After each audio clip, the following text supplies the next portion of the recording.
essentially the clean of clean language is when I ask you questions, I fundamentally trust your system to self-organize. I trust your system to be able to reflect on itself, work out what's happening, and update itself. Are there any specific techniques for when it can be most useful when applying this with teams? The cleanness is that you minimize your bias, keep it as open as possible, and then it's adjacency. You don't want to use clean language so cleanly that you sound weird. It's kind of like becomes like a troubleshooting for communication for people. You're not there to be so clean that people don't know what you're talking about. You'll sound like Yoda and very strange. We also have spoken language and written language. What do we need to consider in both in terms of usage of clean language? Clean questions are a tool that then allow you to have the agility to move meaningfully around an interaction. And that's what makes them so powerful. Are there any specific techniques or in a special way that clean language can help in discovery? Metaphors that are generated by the client in the discovery phase can be really useful. The only way you get good at this stuff is to practice it. It's like yoga. You can't talk about it. You have to do it.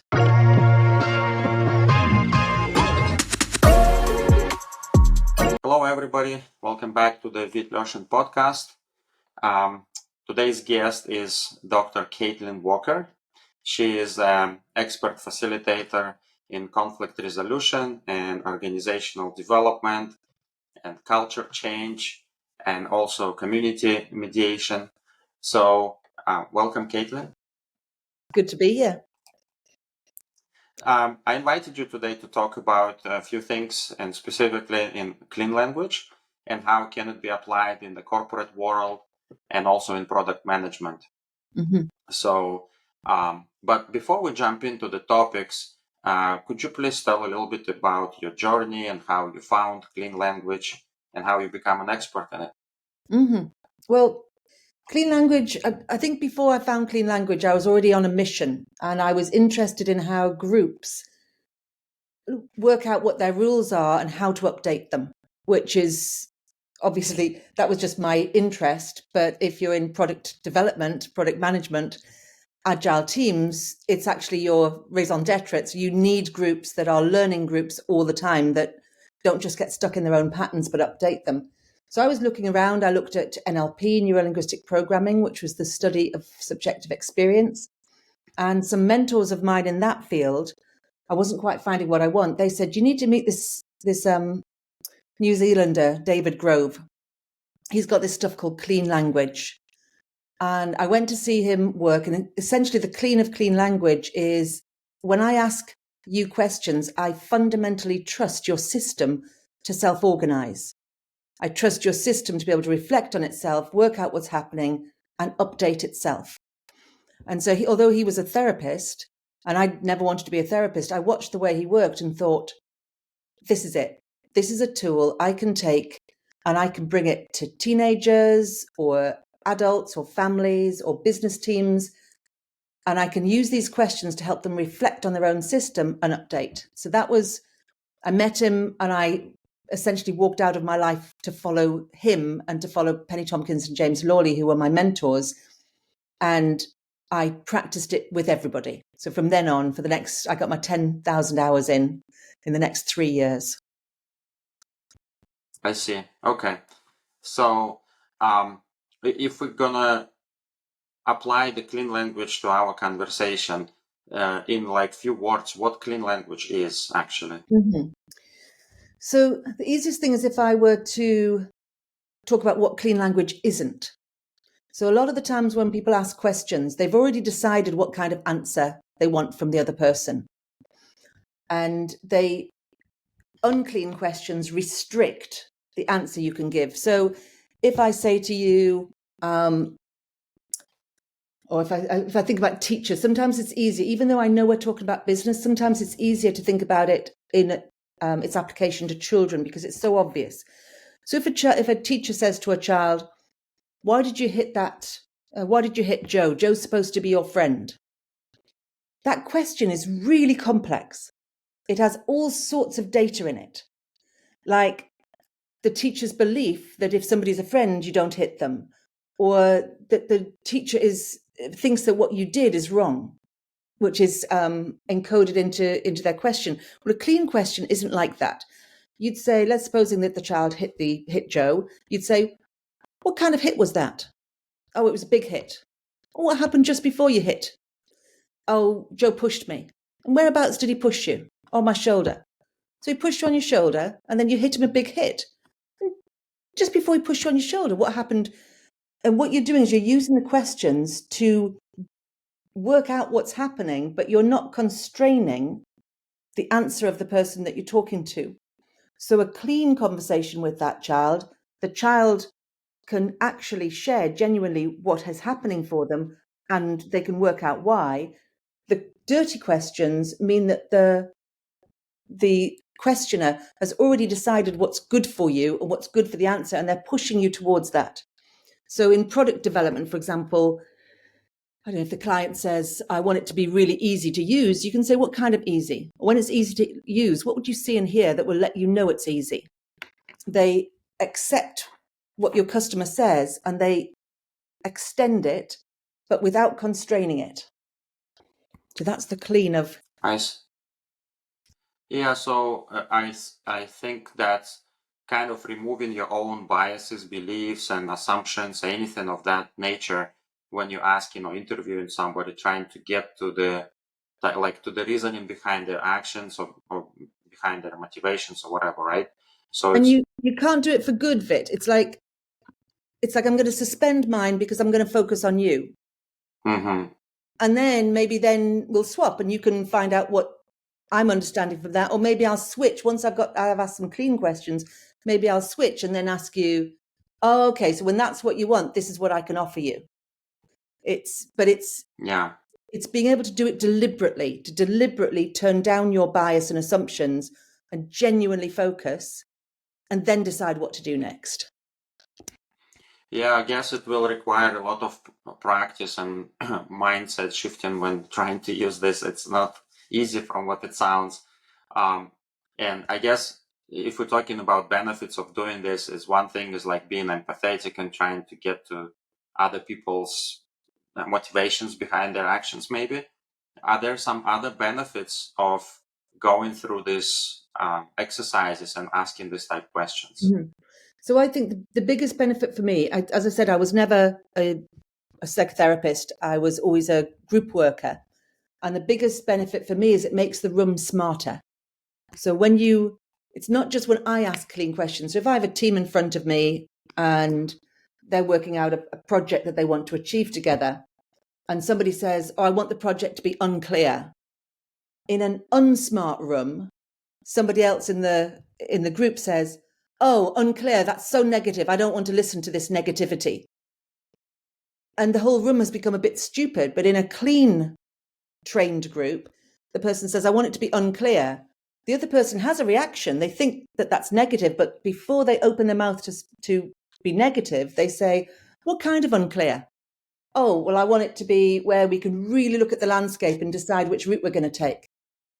And so now, instead of the group having to waste their time working always on inferences, the group's able to ask each other just one clean question a day, keeps assumptions at bay. It's just a little clean question. Oh, that's what they mean by that. Brilliant. Or that's what they mean by that. I really disagree with you. And here's my meaningful disagreement.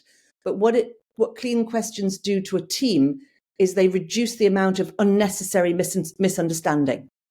Mm-hmm. Yeah, that's great. I can definitely see that when you were just talking about that. Yeah, that's great. So this is an example from the workplace. Are there any like techniques how to implement this in the workplace, or people can start practicing it? If like for the meetings is one example, I guess. I think it depends on what sort of team you have. So if you have a team that likes playing together and likes to get to know each other, I'd recommend that you do something like a rough guide to me. So if I demonstrate with you for a minute, Vic. So Vic, when you're working at your best, you're like what? What are you like? I guess I become talkative. I talk a lot in that situation. So when you're at your best, you become talkative. And then what happens when you're talkative like that? I maybe come up with new ideas, or I maybe I uncover some, like becoming really honest, if you will, like not even knowing it myself and uncovering some interesting things. So I'm uncovering interesting things. I might become really honest. And I'm talkative. So at the moment, that's all I've got about you. That's two Mm-hmm. questions, but I'm starting to build up a model of what you're like. And I can just ask, let's maybe say 6 questions maximum. So I might then go, okay, so you're really talkative. What happens just before? Don't answer me now.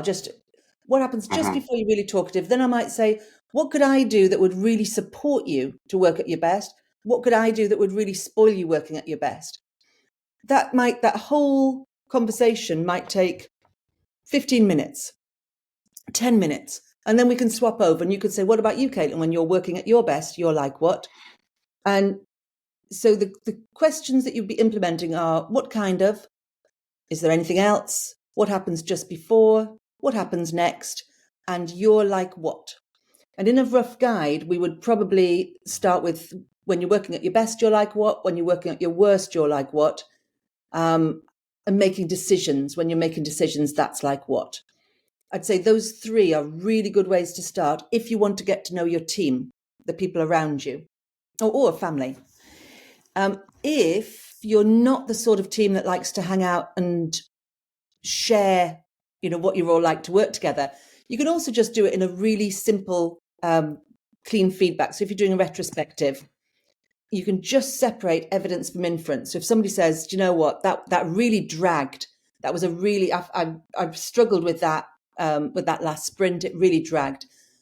You can just say the word dragged is an inference. Ask a cleanish question. What did you see or hear that you call it dragging? What was it that made it drag for you? Give me an example. And so you just use them instantly, that whenever someone shares something, just extend it a little bit. What did you see and hear that meant that happened? Or what happened just before it dragged? When it drags like that, what happens next? So the cleanness is that you minimize your bias, keep it as open as possible. And then it's adjacency. It's what's next to the thing that they've just said that then makes your retrospectives, in this case, much sharper, much more intelligent, because you're not just taking things at face value, and you're also not navel gazing. You're not going right into it. It's just a little bit to deepen and enrich the data. Yeah, that makes sense. Are there any specific techniques for when it can be most useful when applying this with teams? I'd say with teams, it's most useful when there's potentially conflict or drama. I mean, it's really useful if you can get it in. Actually, that's not true. It's most useful when it's used as vitamins, as good food, and you get a group doing a rough guide to each of them, asking for each other for support. That's when it's most useful. When it's most likely to be used, and when it's a very good use of time, is when there's a conflict. So if you start to think, I'm feeling a little bit, either I think this person's an idiot, or I think they're putting me down, or I'm not sure what's going on here, is to just say, can I just check? We have a general phrase in clean language and systemic modeling. We say, can I just check? When you said this, I'm making up this. What's actually happening for you? When you said, I knew that this project was going to go wrong, I'm making up that in your mind there's something wrong with our team. So can I just check what's actually going on for you? What do you mean when you say that? That's when it's most useful. So, or, somebody says, I think we're just going round in circles.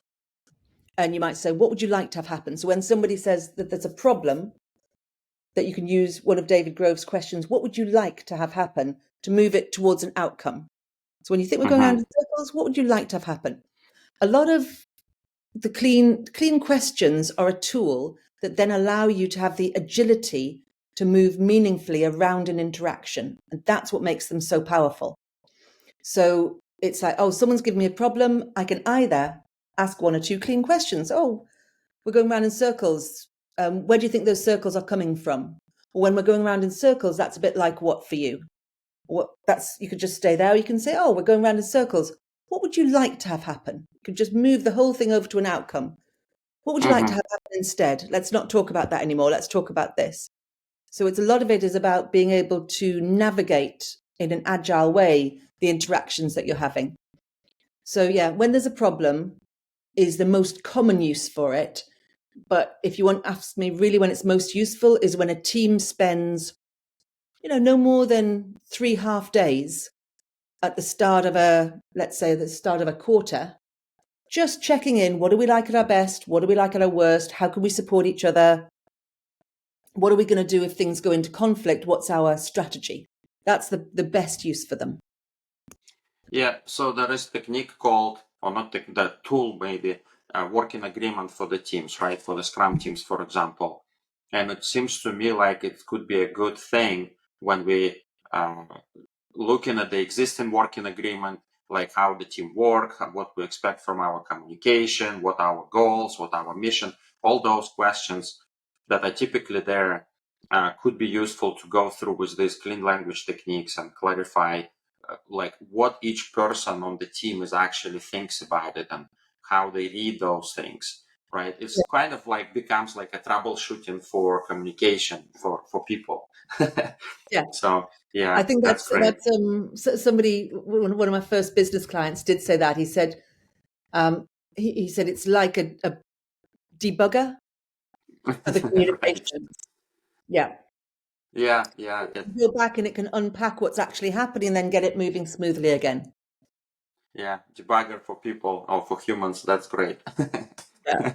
Yeah.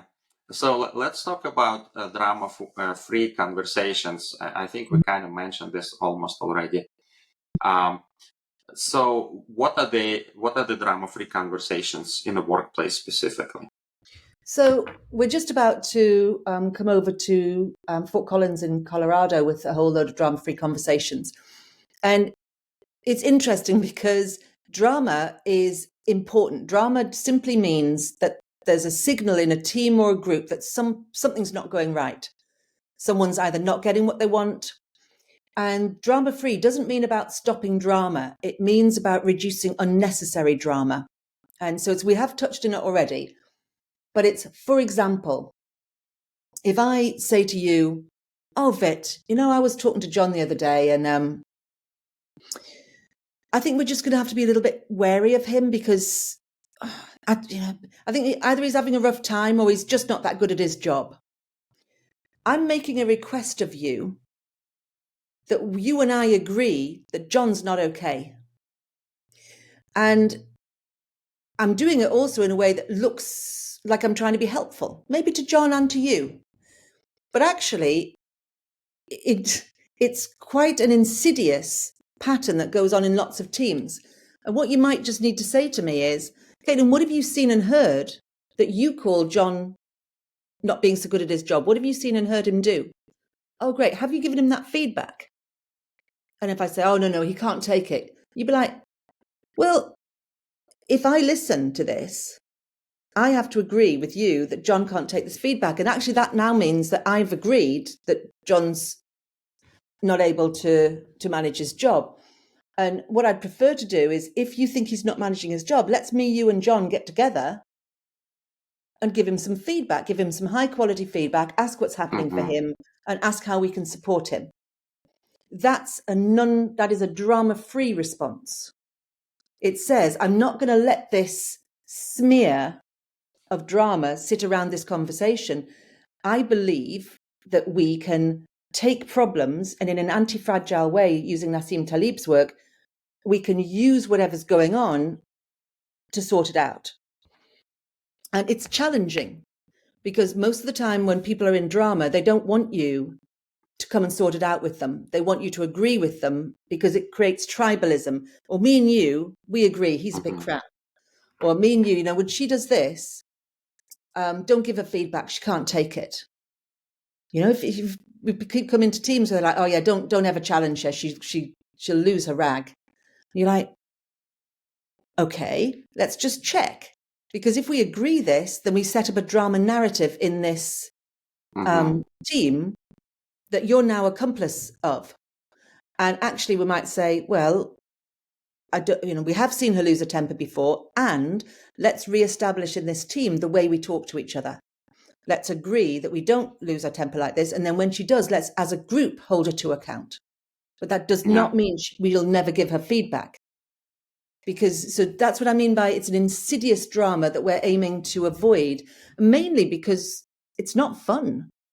And if somebody starts talking about you like that, and there's a drama narrative about you, you don't know what's going on, but you feel psychologically unsafe in a group. And so a lot of the David Grove's clean language, it trusts that if we can sit and cleanly debug what's going on and move from problem to outcome, that we can have strong, positive working relationships. So a drama-free culture is a tough ask of people. It asks people to be brave in ways that they weren't in their first families. It asks them to make work a braver place to be. Yeah, so my next question was about how clean language relates to the psychological safety. And you kind of answered that already with your comment before. So it seems like you have to be on both ends. You have to be able to give the feedback and dig into these issues as well as receive them well on the team. There has to be a lot of trust between people, because some people may be a little bit, unsafe or unsure, or maybe it's a new person on the team and they don't know yet how to work with everybody. And some people weaponize it. Some people can take something like clean feedback and they can use it to put you down. And so you have to, every now and then, you need to keep checking as a team and say, what's your intention? If I'm going to give you this feedback, you can say to me, Kate, and what's your intention? What is it you're trying to create with me? And the other thing I want to be getting quite early is, especially with things like cultural differences, neurodiversity, and neurodivergent differences.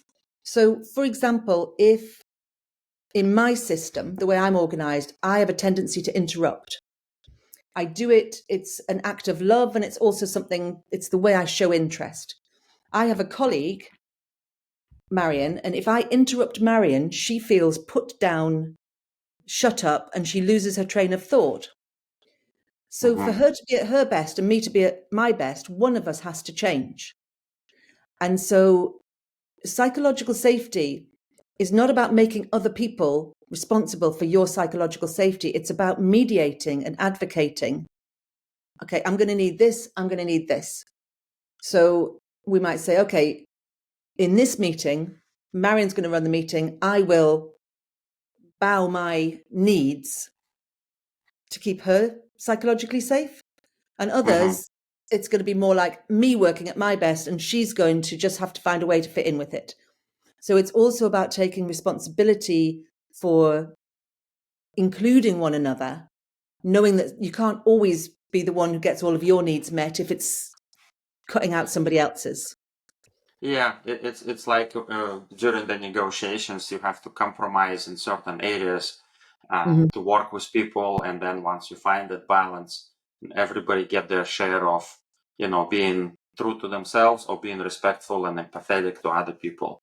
I think that's balance great to have. So let's talk about application and product management.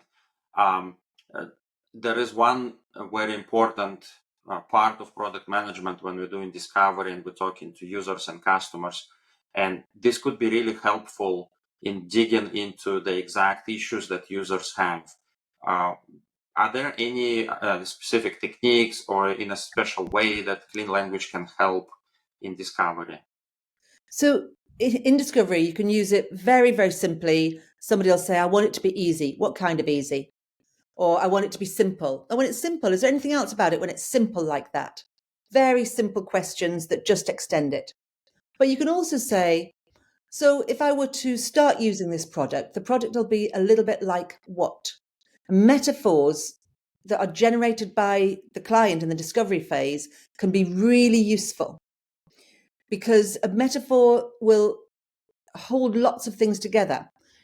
So, for example, if a client says, "Oh, well, I want it to be like I want this product to be more like you arrive at a village, you've got the perfect tools, you've got wood, you've got trees, you've got a stream, but actually I want this product to be like where you build your own village from scratch. That's a metaphor. You're not really building a village, but it'll give you some ideas about, and then you can test them. Then you can say, okay, so if we introduce this, how would this fit into your village? Or if we would do this bit, how does this fit with your village? And they'll be like, oh, no, that wouldn't. Oh, actually, my metaphor's not good enough. It's not really so much like a village. It's a bit more like, and they'll change it. Mm-hmm. So, as I said, the simplest one is just add in a few clean questions, but the more complex one is to be able to ask for metaphors. And there's a lovely piece with it's a company called New Information Paradigms, and they were the first business to embed clean language. With Chris Valley was one of their directors then. And when they went through the discovery phase, they had a metaphor room where they invited their clients and they said, we can make things that are a bit like this or a bit like that. And you'd like your system to be a bit like what? Your knowledge management system. And then they'd make images of it. And then they'd use these to help guide them through the discovery phase. So yeah, you'd like it to be a bit like what is a really simple technique to use in that phase. Then the other thing is to remember when they say that, always then say, and when it's like that, then what happens? Because it'll give you the why they want it like that. Mm-hmm. So those are, and then if it's too metaphorical, just the simple cleanish question in systemic modeling is, and what would we see in here? Give me an example of that. So when it's like a village, but you can make everything from scratch, give me an example of what that would look like, and what would it feel like? So it's always about being able to move between kinds of information to really understand what your client's saying.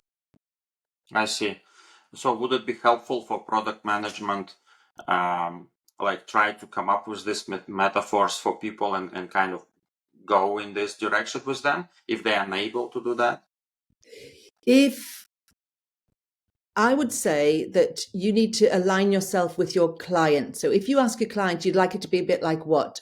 And they don't use metaphor, I wouldn't make one up for them because that's your metaphor. It's more likely to constrain them rather than keep them open. I see. But you as a team might come up with some different metaphors for different ways that you can work with clients. So I'll often go into an organization and say, well, give me your 4 top products or services that you offer to other people. Let's get a metaphor for each of them so that if you're talking to a customer, you can say, well, it could be one of these, that's a bit like this. It could be one of these, that's a bit like this. So that you have a metaphor for the different things that you offer. But in the discovery phase, I think you really want to ask them clean questions and really listen to them, get their words. And if you're not 100% sure what they mean by those words, that's where, what would you see or hear, or what kind of, or is there anything else about that? Just expand their words out. Mm-hmm. Are the metaphors the same as analogies, or is it a little bit different? They are, and we're also talking not necessarily a metaphor like a knight in shining armor, but, or, Mother Earth. It's more that if, I have to show you with my hands. So if I've got a client and the client says, yeah, we've got we're really tight locally, but we need to expand globally. This is not actually how they're going to expand globally. This is this client's invisible architecture. It's the metaphor by which they think spatially about their problem. And so part of clean language is training managers, team leaders, facilitators, salespeople to be able to notice the kinds of gestures and the kinds of words that their their customers are saying, and use these to help them make better sense of their customers, and their customers work out the model or the metaphor for what it is that they want.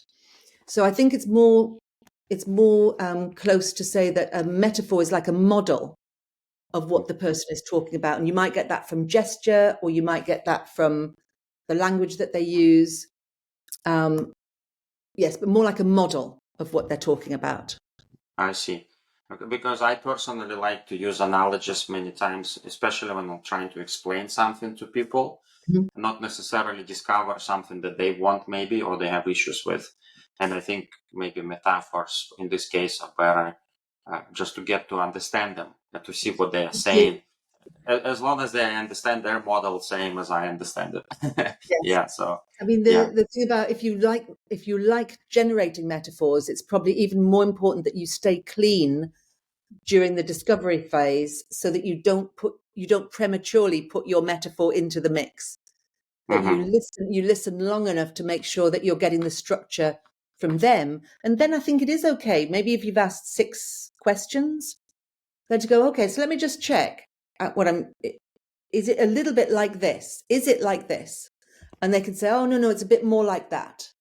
Yeah, but you want to be always checking. Keep your stuff here and their stuff here. And the clean language checks and it keeps it separate. Yeah, so that's the troubleshooting part, right? You clarify more and more to get the model exactly as they have it. Got it. Yeah. Yeah, that's great. So then I was just going to say, and also, I don't know what your customers are like, but when I'm scoping a project, it's also to help your customers work out what they think. Because when you use the clean language questions and you help them make a structure or model of what they're talking about, then they can look at it and go, actually, that's not going to work. That's not what I want. I want it more like this. So in that sense, it's troubleshooting, not just to make you understand them, but to help them understand them. And maybe I see. update and grow their model during your conversation. Yeah. Okay. So then we also have spoken language and written language. What do we need to consider in both in terms of usage of clean language? Well, I think in spoken language, you have your gestures as well. So you should always be looking at gestures. They'll help give you clues to the way the person's communicating. And with spoken language and written language, with both of them, I think that you can treat them the same, but with both of them, you don't want to use clean language so cleanly that you sound weird. So if somebody sends you an email and they say, things are getting tight and I really think that we're going to need to put a big push to get this finished. If you say, and things are getting tight, and what kind of tight could that tight be? And you send that email back to them, they'll be like, what? Because you've made it so strange that their attention is on the strangeness and not on your question. So particularly when it's written, but also when it's spoken, you want to be saying, what have you seen that lets you know it's tight? Or what do you mean by tight? What kind of tight? And when we're going to have to give a big push, where are you imagining the push is going to come from? So rather than absolutely clean, which would be, and where would that push come from? You can bring in softener language like, where do you imagine that push is going to come from? Or where is that push going to need to come from? So you might not be, so if that's what they've said and that's squeaky clean, you might want to be operating around here or around here. So cleanish is more appropriate for business rather than full on clean. If you do a clean for teams or a drama-free training for managers, we say that your allegiance is to understanding your clients and your colleagues. Your allegiance is not to the clean language. That's there to help you. You're not there to be so clean that people don't know what you're talking about. You'll sound like Yoda and very strange. Yeah. What about surveys? Because we often use these tools to ask people on their own, basically, showing them some forms, collecting feedback, collecting some maybe new features or whatever. Can the clean language be applicable there? Absolutely, yes. Whether it's information gathering before somebody arrives somewhere, or I've known people who work in the health service. They've cleaned up their history taking, because they look at it and they go, oh, actually, there's a lot of assumptions. So once you've learned clean language, you can look at what you've written, the questions that you ask, and you go, oh, actually, these questions have assumptions in them. I can see them. So you can use it to clean up the way that you interview and to do surveys. Yeah, I think it's very important. And it's important to understand that sometimes you have to break things down. So you might say, we just did one for how people experience psychological safety in a room. And some of the questions that they put in, they asked me to have a look at it. And I was like, how much more safe do you feel this year than you did last year? And he's like, that's a really loaded question. Let's just try and find out, what is it you're trying to find out? And they said, well, we want to know how safe they feel. So, okay, well, we just need to ask that. So at the moment, how psychologically safe do you feel at work?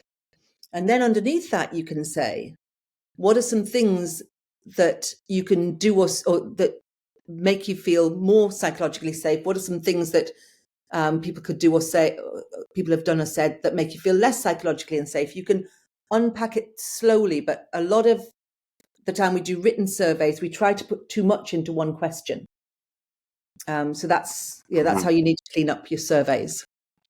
Yeah, that makes sense. Sometimes people use this as data collection tools, right? And they put assumptions in, and then it's not valid or it's not accurate.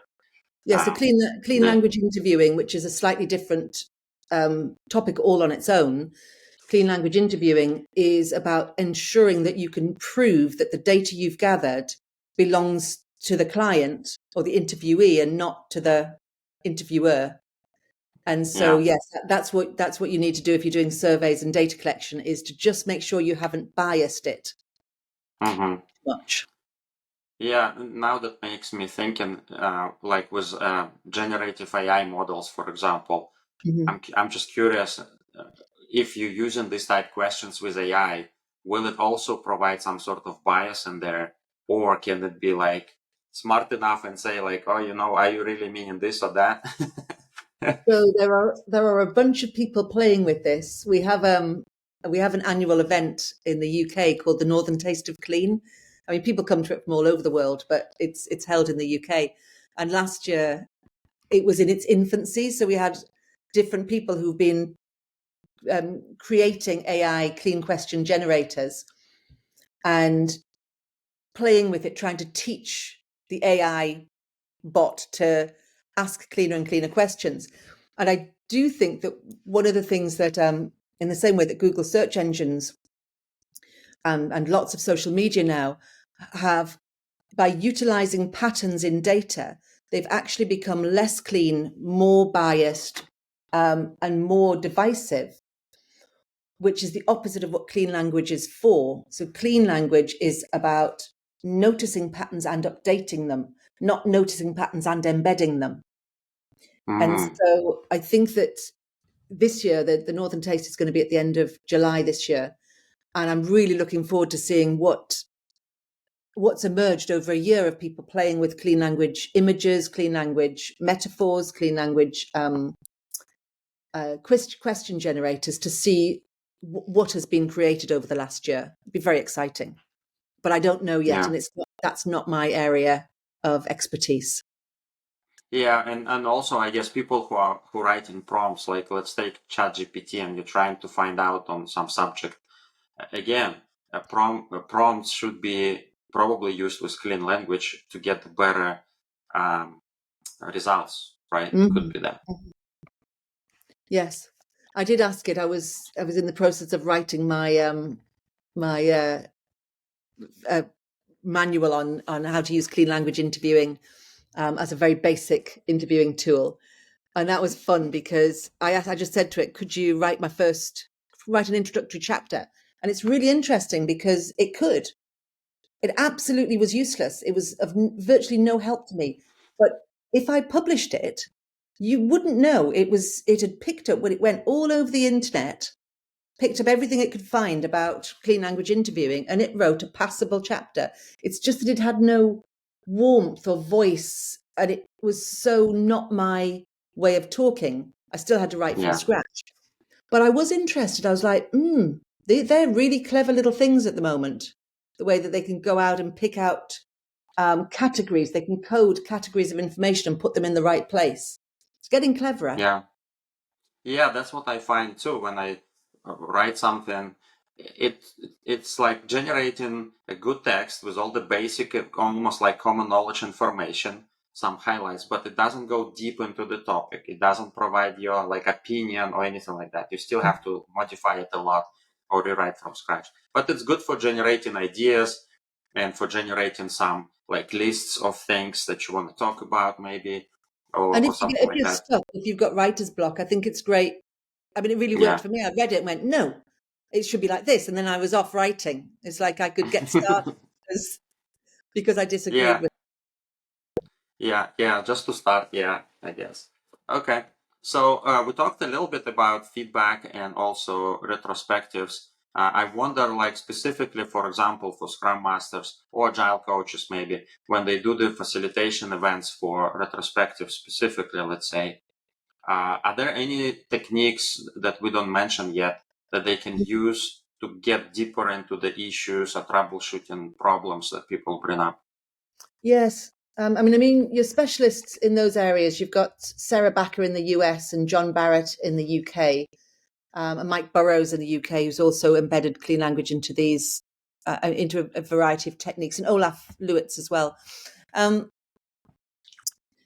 And I think that probably the simplest ones are, because it's to do with the framework. It's to do with you're unpacking for a purpose.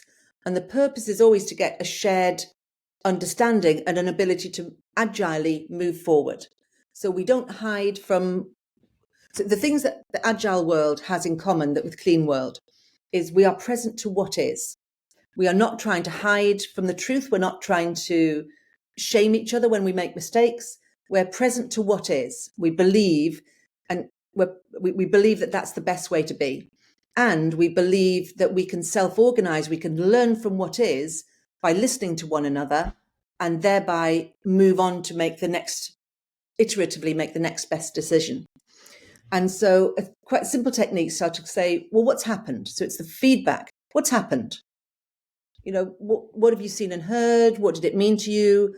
What's happening for you? And to use the group. So if you've got 3 people, make sure you hear 3 voices. If you've got 6 people, make sure you hear 6 voices.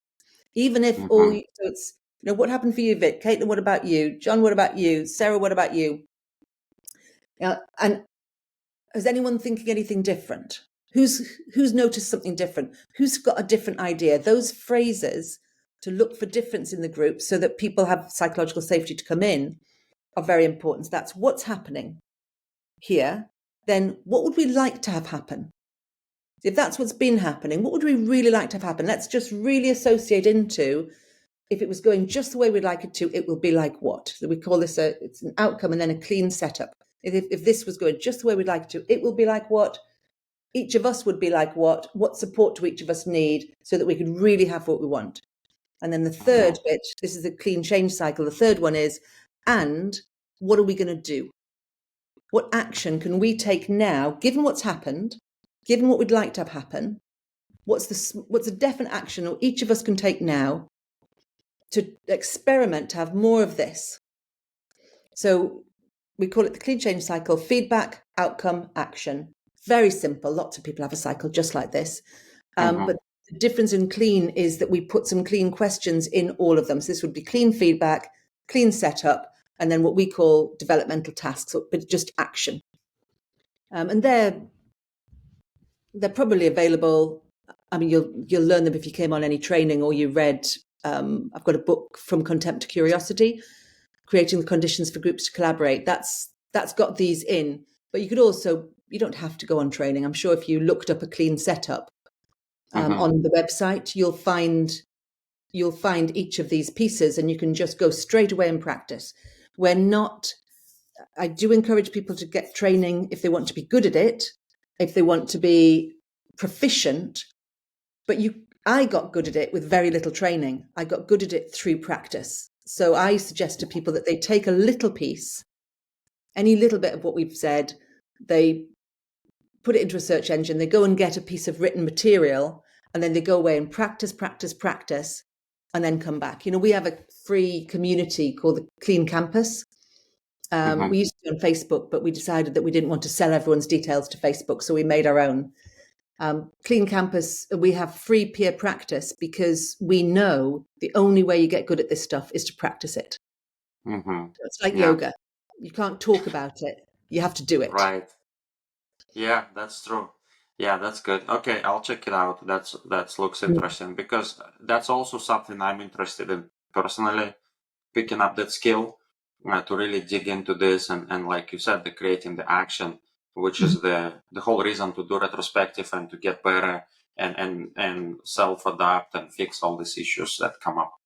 And to Yeah, get that's excited, great. that, when things go wrong, to get excited about it because, oh my goodness, we can Hmm. learn. But to do that, you really need to be skilled at asking questions that don't subtly shame other people, to Hmm. try and find out what really went wrong. Well, where did that come from? And for people to feel safe enough to say, well, actually, I did say it, but you didn't listen to me. You go, okay, let's just check because I didn't notice that. I wouldn't have done that deliberately. So let's unpack that. If that's what's happened, let's get interested. Not let's hide this or let's be startled, but just how do we get interested in that? Hmm. Yeah, yeah. So, are there any future developments in clean language or some research maybe that you're Mm. interested in? Yeah, well, I think there's a bunch of different things coming off at the minute. That's my own work, um, which is I'm always developing it, but at the moment I'm also making sure that I can train other people to do it because I think if I can't train other people, it'll all stick with me. There's some people like I think Judy Rees, who's a big pioneer in the clean field. She's trying to bring together people in clean and health. So lots of different people have been using it in health around the world. Mm-hmm. There's um, there's a whole bunch. Oh, what's Virginia's surname?